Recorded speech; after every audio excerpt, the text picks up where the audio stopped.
En primer lugar, queremos darles la bienvenida a la quinta Semana Latinoamericana y Caribeña de la Simón y particularmente a nuestro evento Foro Venezuela 2014, Vista Actual de las Políticas Públicas.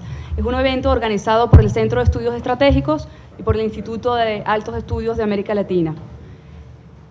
Damos, por supuesto, la bienvenida a nuestros ponentes, a la presencia del Banco Central, a la profesora Sari Levi-Carciente, al profesor Pedro Palva y a nuestro profesor Marina González. Bienvenido al vicerrector, agradecemos entonces su presencia en nuestro evento. Deseamos escuchar entonces las palabras de apertura del profesor Rafael Escalona, vicerrector académico de nuestra universidad.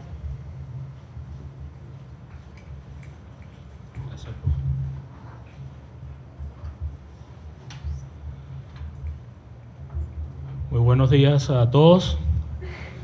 Sean bienvenidos a la Universidad Simón Bolívar. Este es un evento organizado en el marco de la quinta Semana Latinoamericana y Caribeña en la Simón. Ya tenemos varios años organizando con una gran fuerza organizativa del Instituto de Altos Estudios de América Latina, de muchísimas instancias y sobre todo del motor que anima siempre estas manifestaciones, el doctor Héctor Maldonado, que también es nuestro director de Relaciones Internacionales. En este marco de esta semana, estamos en presencia del Foro Venezuela 2014, Vista Actual de las Políticas Públicas. Le damos también la más cordial bienvenida al economista Jorge Hernández, nos visita desde el Banco Central de Venezuela, al economista Pedro Palma, del Instituto de Estudios Superiores de la Administración, la profesora economista Sari Levi, de la Universidad Central de Venezuela, bienvenida, profe, y el profesor Marino González, que es de la casa, especialista en políticas públicas. Yo espero que tenga una jornada muy productiva, muy enriquecedora. Agradezco muchísimo el público estudiantil presente y que bueno, es una honra para nuestros invitados que tengan este público, ¿no? Y que ustedes puedan aprovechar las excelentes intervenciones que estoy seguro van a proporcionar ellos. Venezuela es el país con las mayores reservas probadas de petróleo. Según algunas indicaciones, esas reservas son del orden de 297.000 millones de barriles. 297.000 millones de barriles probados.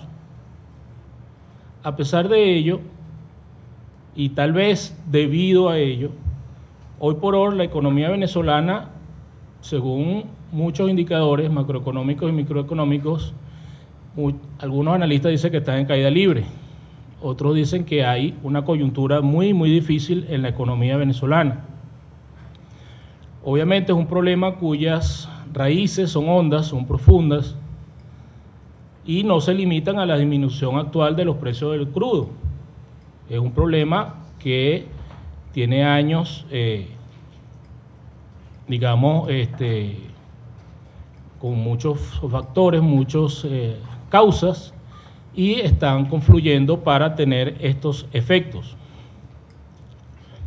Ese es el motivo por el cual el Centro de Estudios Estratégicos, es un centro adscrito al Instituto de Altos Estudios de América Latina, ha propiciado este foro sobre las diversas estrategias de las políticas públicas de nuestro país. Yo les voy a dar solamente unos pocos indicadores que tal vez puedan, ilustrar desde el punto de vista macroeconómico qué es lo que está pasando en Venezuela en estos momentos.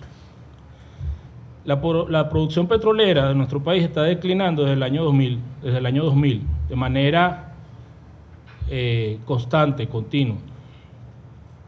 Según las cifras más optimistas, que son las cifras de PDVSA, la producción actual es de 2,6 millones de barriles diarios. 2,6 millones de barriles diarios equivalen a la producción, al mismo volumen que de los años 1994-1995. Es decir, tenemos la misma producción petrolera de hace 20 años. con un mercado petrolero cada vez más competitivo, porque ahora hay más productores de petróleo y hay una diversificación del mercado petrolero en ese sentido. El gasto público, sobre la base del Producto Interno Bruto,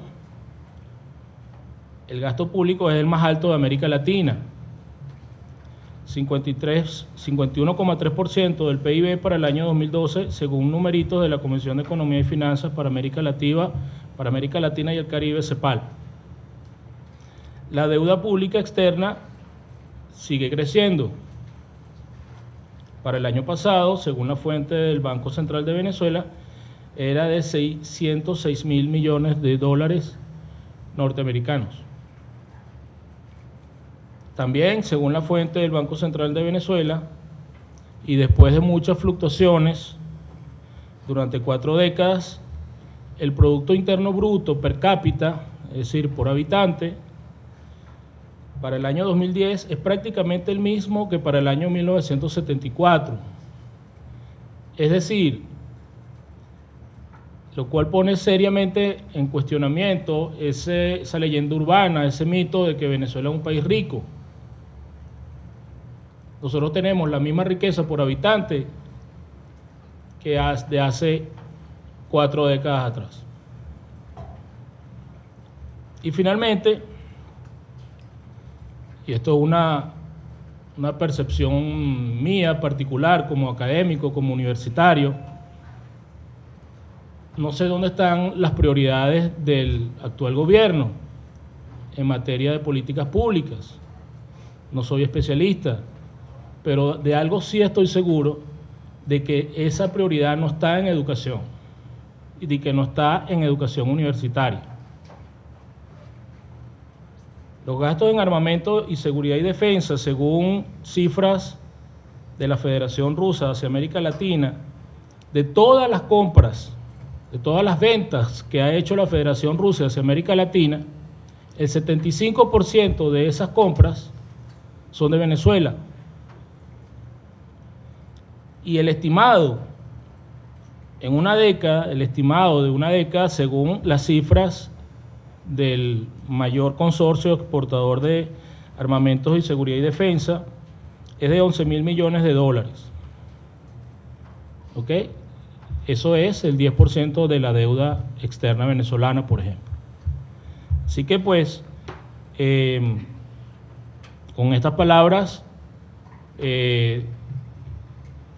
doy por abierta este foro, que espero que sea de muchísimo interés para todos ustedes, y entonces les dejo con las intervenciones de nuestros invitados. Muchísimas gracias por su atención.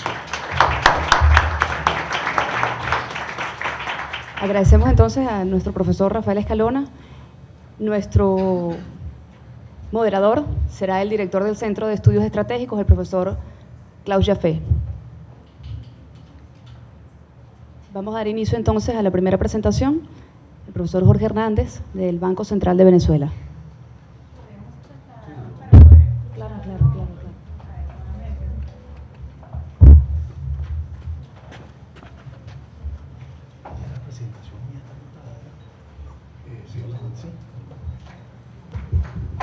Bueno, bienvenidos a todos. Unos pequeños comentarios prácticos. A los ponentes y a los que van a intervenir se les pide usar este micrófono porque esta conferencia está siendo transmitida en todo el mundo por video stream y hay siempre gente en alguna parte del mundo queriendo ver, y si no hablamos por el micrófono ellos no van a escuchar nada. Entonces, por favor, acuérdense siempre usar el micrófono. Segundo, cada ponente va a tener media hora. Se lo va a medir un aparato que no soy yo, un mecánico, y va a hacer un ruido muy feo al final de la media hora. Entonces vamos a tratar de mantener ese tiempo para evitar el cansancio del público en las ponencias, ¿no? Pues son 4 y queremos entonces después un tiempo para conversar y tener una tertulia sobre los temas planteados. Bueno, dicho eso, el primer ponente es Jorge Hernández, del Banco Central de Venezuela. Es un placer para nosotros tenerlo aquí. El Banco Central creo que es uno de los grupos más activos de investigación económica y la universidad está con mucho interés incrementar la cooperación que podemos tener con ellos. Yo creo que Jorge Hernández nos va a hablar de unos temas que pueden ser de interés para todos nosotros. Yo prefiero hablar de aquí. ¿Está prendido? ¿Me escuchan? Sí. Bueno, buenos días a todos. Gracias por la invitación. Antes que nada, le quiero pedir, por favor, disculpas al público por algún tipo de tecnicismo que está representado en la ponencia. Desde el punto de vista, digamos, de un funcionario del Banco Central, dada la coyuntura, es relativamente problemático hablar en foros. Y entonces mi visión va a ser una visión bastante técnica. Repito, por favor, le pido disculpas al auditorio por cualquier término muy especializado. Estoy abierto, por supuesto, a cualquier, digamos, intervención aclaratoria en ese sentido. La presentación de hoy, esta presentación fundamentalmente está basada en un tipo de modelo sectorial de equilibrio general computable, que nosotros en el Banco Central, en la Oficina de Investigaciones Económicas, implementamos con cierta rutina. ¿Okay? Entonces, este tipo de modelos sectoriales, junto con los modelos macroeconómicos, nos pueden dar unas perspectivas y una prospectiva de la economía, en este caso de la economía venezolana, dado unos ciertos choques o impulsos. La presentación tiene esta estructura. Vamos a hablar de una introducción, ¿okay? Fundamentalmente la evolución que ha sufrido la modelación en las ciencias económicas a partir de los últimos 50, 60 años, los antecedentes de los modelos de equilibrio general. ¿Qué son los modelos de equilibrio general? ¿Cómo funcionan? ¿Cómo se clasifican? La estimación, algo muy importante, la estimación de los parámetros que le dan el comportamiento junto con las funciones de comportamiento de los modelos. Y después entonces un poco más el núcleo de este foro, que es el tema relacionado a la formulación de política basada en este tipo de modelos. Y algunas experiencias, algunos comentarios de cierre. La modelación económica a partir de los años 60 sufrió una revolución significativa, porque la revolución informática significó un abaratamiento muy importante en los costos de procesamiento de información y datos. Ese abaratamiento significó que los modelos, la formulación de políticas, sobre todo de política económica y políticas públicas, basada en modelos analíticos, modelos, si se quiere, matemáticos analíticos o descriptivos analíticos, se haya desplazado hacia la formulación de políticas basadas en modelos numéricos, los cuales son modelos con una mayor complejidad y que tienen como necesidad ser solucionados a través de medios informáticos electrónicos, es decir, son representaciones computarizadas, por ejemplo, de una economía. Esas representaciones computarizadas de una economía nos dan mucho más poder para hacer supuestos, para relajar supuestos, ¿okay? Y poder para nosotros introducir, por ejemplo, choques que analíticamente sería imposible solucionar.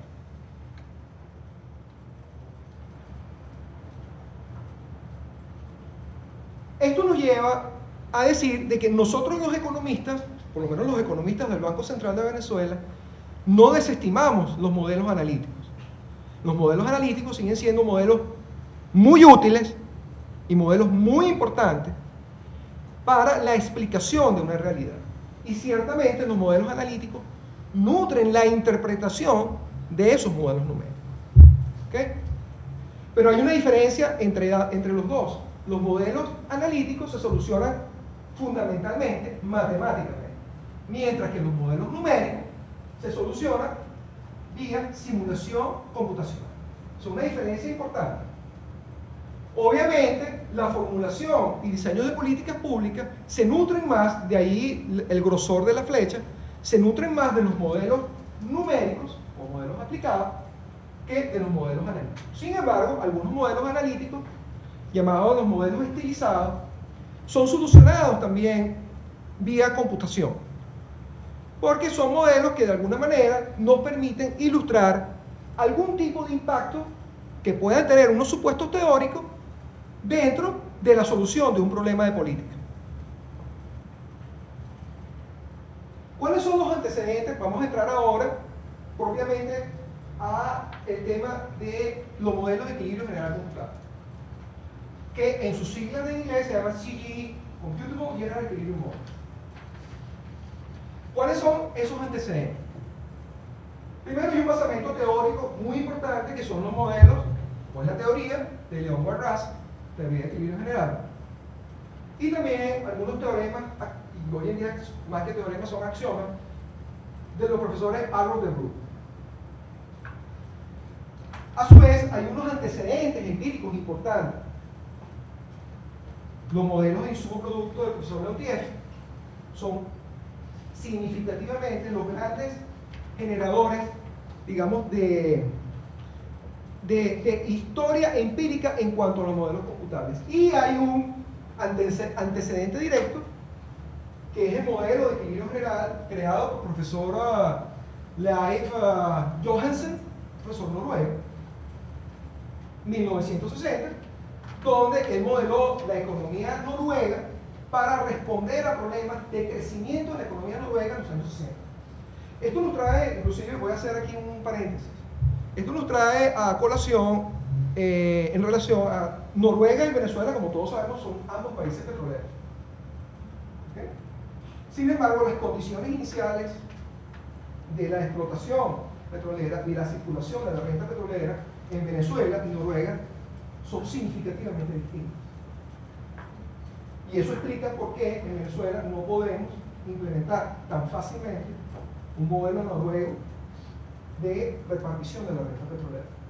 Pero eso es otro tema.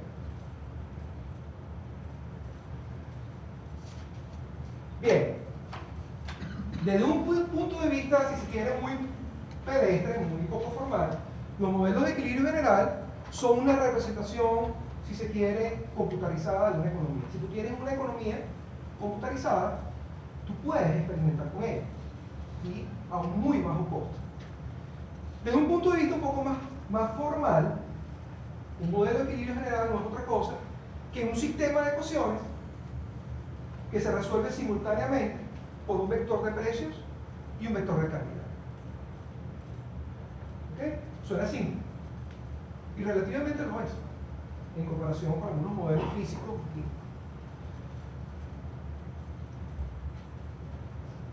No decimos nosotros los economistas matemáticos que realmente los modelos de equilibrio general no son otra cosa que son modelos de programación matemática convexa. Todos aquellos que están familiarizados con métodos de optimización sabrán de lo que yo estoy hablando.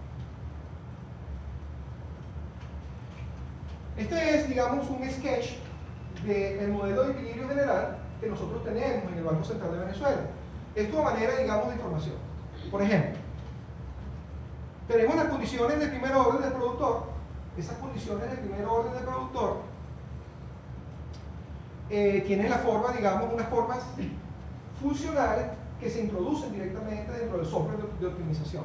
Por ejemplo, aquí tenemos la demanda factorial, ¿okay? Aquí tenemos la producción, es decir, esto es prácticamente el Producto Interno Bruto. ¿Okay? Aquí tenemos la demanda, la relación de la demanda de, perdón, no la demanda, la relación de la oferta de bienes de exportación y bienes domésticos. Y aquí tenemos los bienes de exportación, que son bienes dedicados, son bienes que introducen bienes importados e introducen bienes domésticos. Es decir, los bienes de exportación son bienes llamados compuestos. Por eso es que la economía venezolana es tan sensible al tema del control de cambio, porque hay insumos que entran dentro de la función de producción. Si nosotros tenemos insumos caros, necesariamente vamos a perder competitividad ante el resto del mundo. Este es el lado, digamos, de la demanda. Hablamos del lado de la oferta, ahora tenemos el lado de la demanda. Aquí tenemos la función de utilidad, que es una función de utilidad llamada por los economistas lineal, tipo Stone-Gehry. ¿Okay? Tenemos una demanda de los bienes, una relación de demanda entre los bienes importados y los bienes domésticos. Y tenemos también una demanda de bienes compuestos. Estas son las condiciones de equilibrio del gobierno. Para no fastidiarnos, sencillamente se traduce en una identidad macroeconómica donde el ahorro del gobierno es una relación entre ingresos y gastos.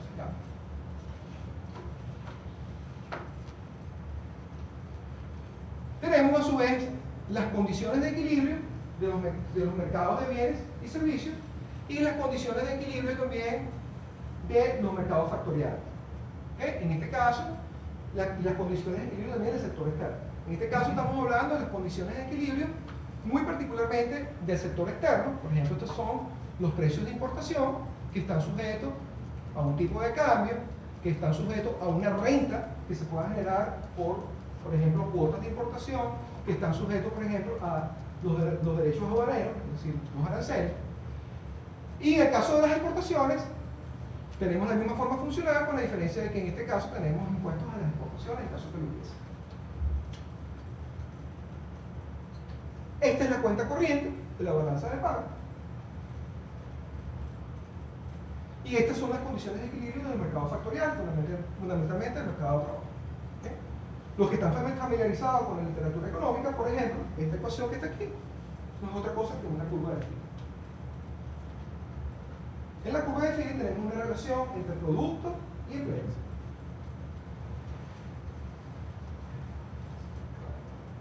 Bueno, dado este pequeño repaso o background sobre los modelos de equilibrio, voy a explicar cómo funcionan estos modelos. Rápidamente, muy rápidamente. ¿Okay? Lo primero que vamos a hacer es plasmar las ecuaciones que vimos anteriormente en un software de optimización. Léase MATLAB, léase GAMS, léase Jetpack, que son los softwares más comunes en este tipo de negocio. ¿Okay?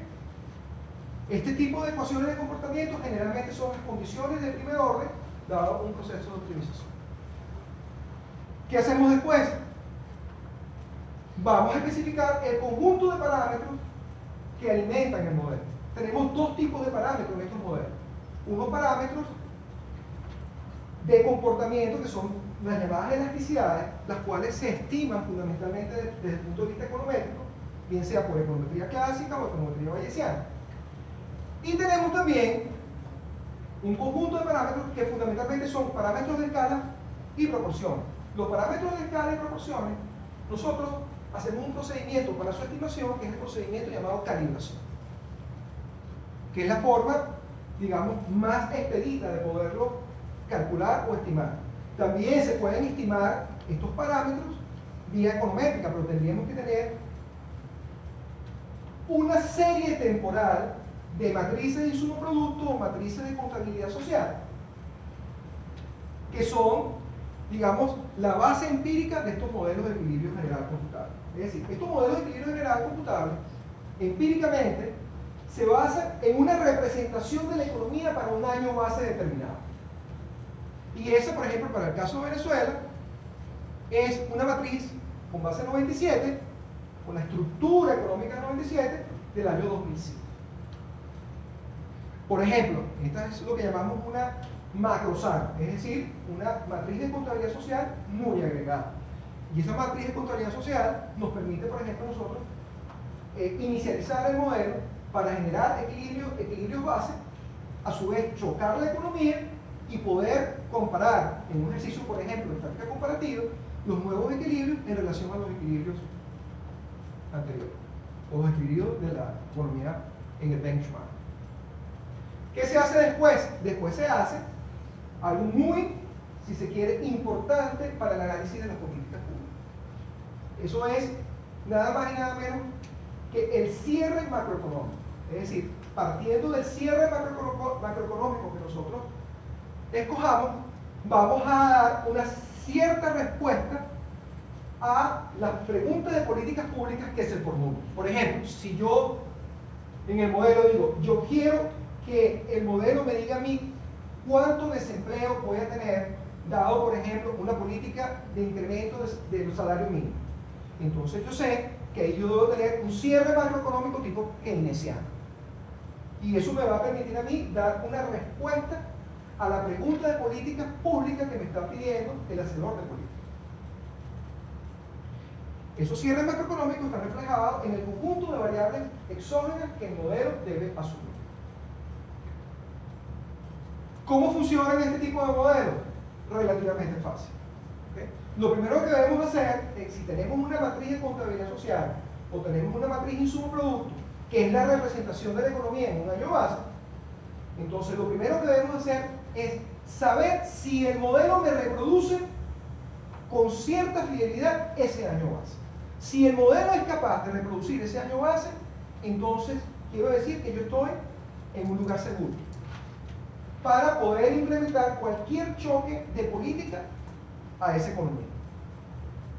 ¿Okay? Una vez que yo me cercioro de eso, entonces yo puedo introducir algún choque hipotético de política o algún choque real, histórico, y ver qué pasa. ¿Cómo se clasifican estos modelos? Estos modelos se clasifican fundamentalmente desde el punto de vista de la naturaleza temporal de los equilibrios y de la aplicación propiamente de los modelos. Dentro de la naturaleza temporal tenemos que estos modelos se solucionan de dos maneras, es decir, hay dos tipos de tiempo en estos modelos. Uno es de estática comparativa y otros son modelos dinámicos. Los modelos de estática comparativa no tienen un tiempo particular. ¿Okay? Mientras que los modelos dinámicos tenemos dos categorías, llamados modelos dinámicos recursivos o pseudodinámicos, y modelos intertemporales o lo que llaman en inglés de perfect forward looking, es decir, los agentes tienen una visión perfecta del futuro. Hay un tipo de modelos, que son los modelos estocásticos de equilibrio general, donde los agentes no necesariamente tienen una visión perfecta del futuro, sino una visión subjetiva, y son modelos un poco más complejos basados en estadística bayesiana. El dominio de aplicación es una clasificación importante porque nos permite ver que estos modelos tienen, si se quiere, dos grandes categorías.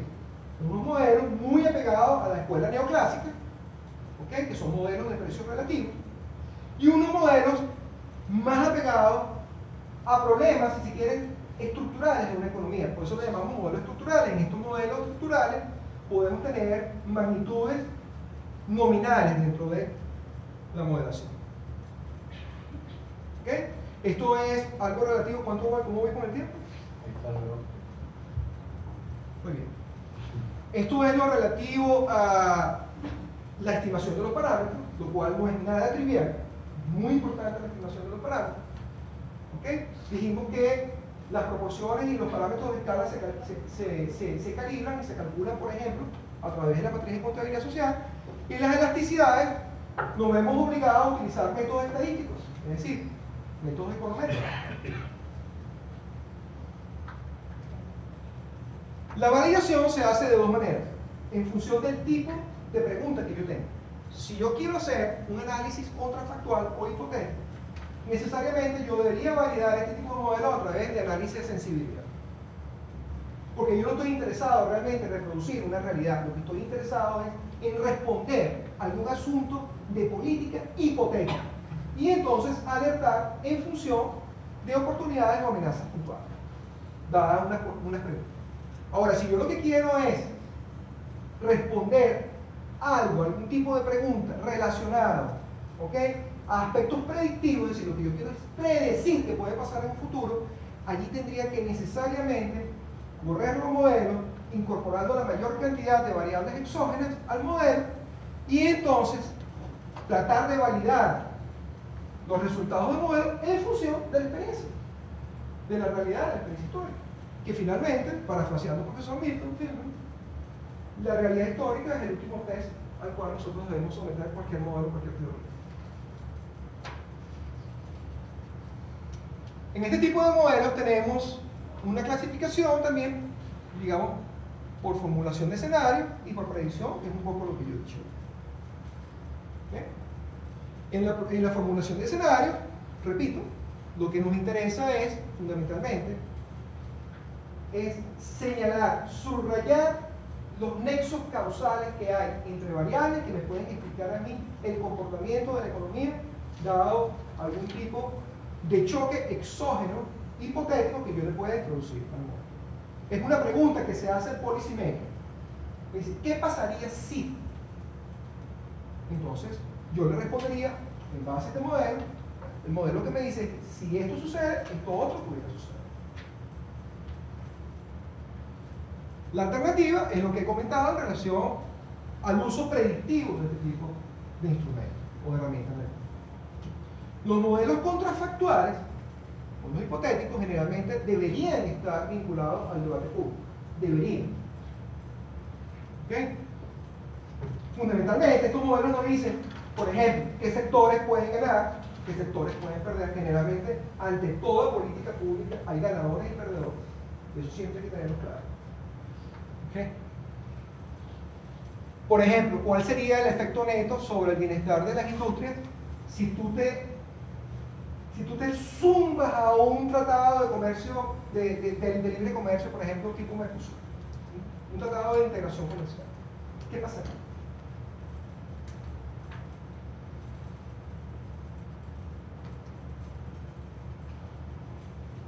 La predicción. Entonces, si nosotros incorporamos un conjunto de variables exógenas a este tipo de modelo, quizás pudiéramos replicar con cierta verosimilitud el path o el sendero de la economía. ¿Cómo lo vamos a verificar? Tendríamos que hacer un ejercicio estadístico y ver si realmente hay una buena voluntad del ajuste de los resultados nuestros en relación al sendero que sigue la economía, al sendero histórico que sigue la economía. Por ejemplo, este tipo de modelo nos respondería en cuánto el tipo de cambio real debería cambiar para estimular las exportaciones de un país que esté interesado, por ejemplo, en defender su balanza de pagos. Cosas de esa naturaleza. Es importante para este tipo de modelos entender de que un ejercicio, si se quiere, científico, se basa en la replicabilidad. Si yo tengo un modelo que dice una cosa, generalmente los colegas lo que me dicen, por favor, dame el modelo. ¿Y tienes el modelo? No, pero dame la data. Esa persona intersubjetivamente debería ser capaz de replicar los resultados que yo obtuve. Si no es capaz de replicar los resultados que yo obtuve, entonces es posible que el investigador no haya sido honesto, esté sesgando el modelo. Entonces allí hay un tema, digamos, ético significativo, porque de las cosas que se hagan se pueden tomar decisiones que pueden implicar grandes costos para la sociedad. Algunas experiencias. Este tipo de modelos se utilizan, por ejemplo, para visualizar los efectos de las políticas macroeconómicas a nivel sectorial. ¿Qué pasa, por ejemplo, si tenemos los hogares divididos en 10 deciles? Del decil 1 al decil 10, donde el decil 10 es el hogar más pudiente y el decil 1 es el hogar, el agente representativo más pobre. ¿Qué pasa si yo, por ejemplo, implemento un programa de estabilización macroeconómica? ¿Cómo queda el gasto de los hogares? Los ingresos. ¿Cuáles serían las repercusiones? Políticas comerciales. Estos modelos se utilizaron significativamente en los años 80 con el Tratado, por ejemplo, de Norteamérica de Libre Comercio. Es un modelo llamado de Harry Cox, un modelo de equilibrio real computable de competencia imperfecta, donde en el Parlamento se discutió y la agenda estuvo pautada en gran medida por los resultados de un modelo de este tipo. En las finanzas públicas se hacen, por ejemplo, simulaciones relativas a la incidencia fiscal de algún tipo de medida de política fiscal. Es decir, quién es más rico, quién es más pobre, en qué medida. Reducción de pobreza. ¿Qué significa para los venezolanos una reducción del precio del petróleo? ¿Quién se empobrece más? Estos modelos lo pueden decir. Mercados laborales. ¿Cuál es el efecto de incrementar un salario mínimo? ¿Qué significa aumentar el salario mínimo? ¿Es necesariamente malo para la economía el aumento del salario mínimo? ¿Se traduce en inflación? Este tipo de modelo pudiera darnos una indicación en relación a ello. ¿Habría más desempleo? Cambios climáticos. ¿Qué significa, por ejemplo, que un país coloque un impuesto a la emisión de gases? ¿Quién paga ese impuesto? ¿Cuál es el efecto en el empleo, en el producto? Este tipo de modelo también puede dar respuesta a ese tipo de... Como comentario de cierre, voy a decir lo siguiente. Las fortalezas de estos modelos, ¿cuáles son? Número uno, permite identificar ganadores y perdedores. Y repito, en toda política pública, hay ganadores y perdedores. No estamos en el mundo parecido. No estamos en el mundo. ¿Ok? Dos,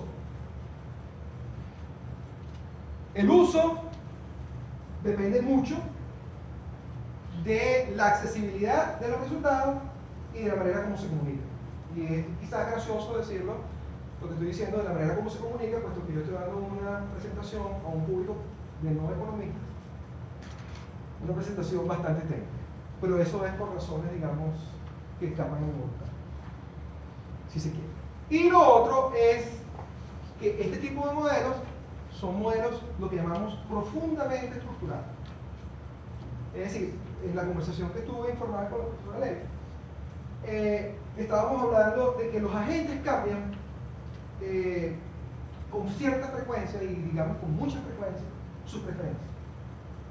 Estos modelos tienen como supuesto fundamental los parámetros profundos, es decir, hay parámetros de comportamiento que nosotros los economistas estimamos son policy independent, es decir, no van a ser alterados por una matriz de políticas públicas que se implementen.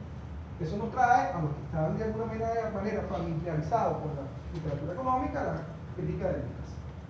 Es decir, si entendemos que estos modelos están basados en parámetros que son relativamente estables, entonces pudiéramos confiar un cierto rango de confianza en los resultados de esto.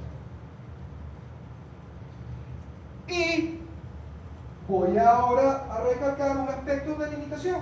Estos modelos, la mayoría de los modelos económicos que son, dependen del funcionamiento del sistema de precios. Si no tenemos sistema de precios, estos modelos no dicen nada. Y su capacidad predictiva es prácticamente cero. Ahora bien, yo creo que nosotros, para culminar la presentación, creo que estoy casi en el límite. Yo quisiera traer a colación esta última afirmación. Yo creo que la sociedad venezolana, en general, y la academia en particular, me refiero a la ciencia económica, ha sido bastante responsable con el tema del sistema de precios. La sociedad venezolana como que no entiende o no quiere entender el rol fundamental que juega el sistema de precios en una economía descentralizada. Y no existe sustituto al sistema de precios, por más imperfecto que pudiese ser. Que hay externalidades, sí. Que hay necesidad de regulación, no de regulación, no de control. Fíjense, no estoy hablando de control, estoy hablando de regulación de ciertos mercados donde hay poder de mercado. Sí, pero el sistema de precios es insustituible. Y la sociedad que no entienda eso, sencillamente estará dispuesta a pagar el costo en términos de bienestar de violar el sistema de precios. Así de simple. Muchas gracias.